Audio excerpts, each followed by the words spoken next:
বাঁকুড়া থেকে হাওড়া পর্যন্ত সরাসরি রেলের দাবি দীর্ঘদিনের, কিন্তু এখনো চালু হয়নি বাঁকুড়া থেকে হাওড়ার রেলপথ সম্প্রসারণের কাজ।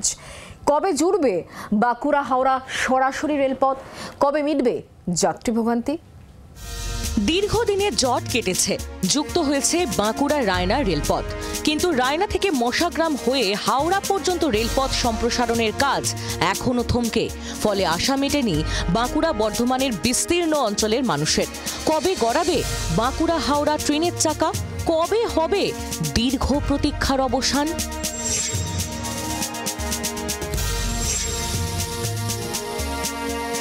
বাঁকুড়া থেকে মেদিনীপুর হয়ে হাওড়া লাইনে রেলপথ চালু হয়েছে, কিন্তু এই লাইনে প্রচন্ড যাত্রী চাপ। বাঁকুড়া থেকে সরাসরি হাওড়া রেলপথ চালুর দাবি দীর্ঘদিনের, কিন্তু একই তিমিরের সমস্যা। এখনো বাঁকুড়া হাওড়া রেলপথ সম্প্রসারণের কাজ হয়নি। বাঁকুড়া থেকে রায়না পর্যন্ত রেলপথ চালু হয়েছে, কিন্তু রায়না থেকে মশাগ্রাম রেলপথ এখনো জোড়েনি। বাঁকুড়া থেকে মশাগ্রাম পর্যন্ত 118 কিলোমিটার ব্রডগেজ রেলপথের বৈদ্যুতিকরণের কাজ শেষ। সিগন্যালিং সংক্রান্ত কাজ মিটে গেছে বেশ কয়েক মাস আগে, কিন্তু ট্রেন আজও চালু হয়নি।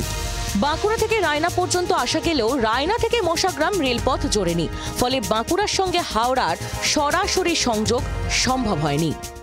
যে এই রেলপথটাকে চালু করার জন্য, কিন্তু রেলপথ চালু করে দিলাম কিন্তু ট্রেন দিলাম না, এটা যদি হয় তাহলে কিন্তু কোনো যাত্রীদের কোনো সুবিধাই হবে না।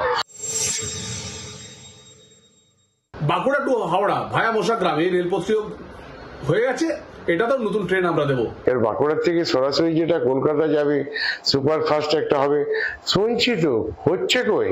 এখন এরা করছে, যাচ্ছে আসছে, আদৌ ট্রেন সম্পর্কে, ভারতীয় রেল সম্পর্কে মানুষের ভাবনা খুব আস্তে আস্তে নেগেটিভ হয়ে যাচ্ছে। কবে বাঁকুড়া থেকে হাওড়া পর্যন্ত সরাসরি রেল যোগাযোগ চালু হয় সেদিকেই তাকিয়ে বাঁকুড়াবাসী। বাঁকুড়া থেকে মৃত্যুঞ্জয় দাসের রিপোর্ট, জি24 ঘন্টা। বাংলার আওয়াজ, বাঙালির আবেগ, জি24 ঘন্টা।